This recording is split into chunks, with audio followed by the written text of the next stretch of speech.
احمد بڑبڑاتے ہوئے، ارے نہیں، امی کہیں گی میں لاپرواہ ہوں، کوئی بات نہیں، کل ٹھیک کر لاؤں گا۔ احمد، تم نے مجھے پھاڑ کر کیوں چھوڑ دیا؟ کیا تم نہیں جانتے کہ قرآن احترام کا مستحق ہے؟ کون؟ تم کون ہو؟ تم کیسے بات کر سکتی ہو؟ آئیے میں آپ کو احترام اور لگن کی کہانی دکھاتا ہوں۔ حضرت ابراہیم علیہ السلام اور ان کے بیٹے کو دیکھیں۔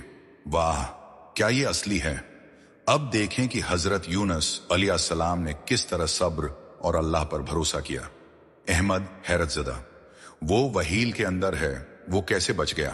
صفحہ ایمان کے ساتھ احمد ہمیشہ اللہ پر بھروسہ رکھیں۔